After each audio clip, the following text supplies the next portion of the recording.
Salut, je suis Emmanuel Blaise Tapon et je te souhaite la bienvenue sur Craft et Better You, la chaîne des gens qui veulent tirer le meilleur d'eux-mêmes. Si c'est la première fois que tu arrives ici, abonne-toi à la chaîne et active la cloche de notification pour être informé à chaque fois que je mets en ligne une nouvelle vidéo sur cette chaîne consacrée à la productivité.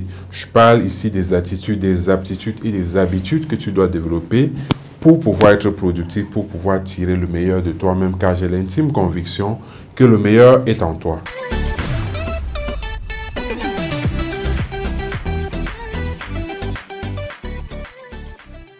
Le succès d'une équipe est fortement tributaire des modalités ayant présidé à sa constitution.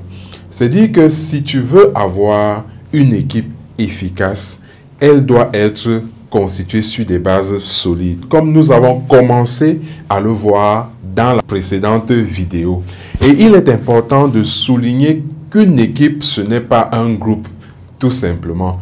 Dans un groupe, chacun est responsable de sa contribution individuelle, sans qu'il n'y ait forcément un rapport mutuel de reddition de comptes, sans que le travail de l'un ne soit affecté par celui de l'autre, ce qui n'est pas le cas dans une équipe.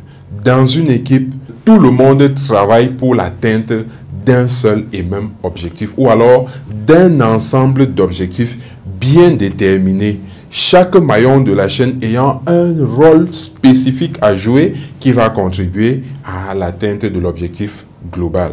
Le deuxième critère sur la base duquel vous devez constituer votre équipe, c'est la disposition des membres à travailler ensemble et à se rendre compte mutuellement. Cet aspect est très important. Ce n'est pas juste la disposition à travailler ensemble, mais la disposition à se rendre compte mutuellement.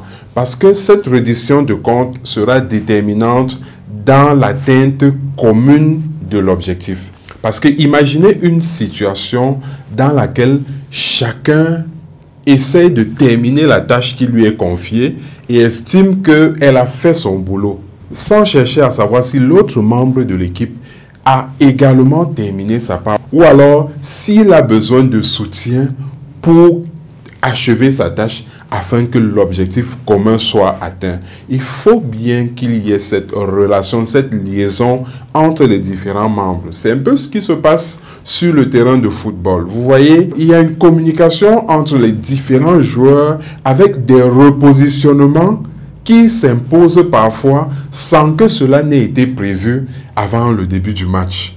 Donc c'est un peu cela. On n'a pas besoin d'attendre que ce soit le coach qui vienne demander ce repositionnement-là. Donc voilà, c'est l'un des critères qui doit présider au choix des membres de l'équipe.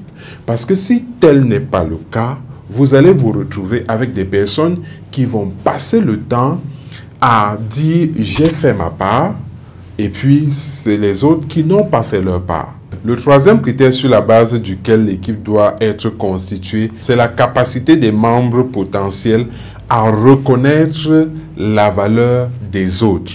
Il est important que les membres soient des personnes qui savent qu'elles ont des limites et qu'elles ont à apprendre des autres. Car dans le cas contraire, ces membres vont passer plus de temps à chercher à révéler les lacunes des autres, à montrer que les autres sont des maillons faibles, plutôt qu'à les soutenir afin que l'objectif commun soit atteint. Donc, il faut pouvoir reconnaître les capacités des uns et des autres. Savoir que chacun, quel que soit son niveau d'intervention, a quelque chose à apporter pour l'atteinte de l'objectif commun. C'est tout pour cette vidéo. J'espère que tu as aimé. Si c'est le cas, dis-le moi en commentaire, mets-moi un like et partage la vidéo avec tes contacts afin qu'ils puissent eux aussi en bénéficier, car la connaissance ne s'accroît que lorsqu'elle est partagée.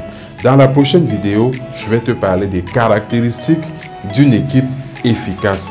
Parce que en tant qu'entrepreneur, en tant que start-upper, tu as besoin de constituer une équipe efficace et il sera important que tu saches quelles sont les caractéristiques afin de pouvoir intégrer cela lors du recrutement, lors de la constitution de ton équipe. Il ne reste plus qu'à se dire à mardi pour une nouvelle vidéo.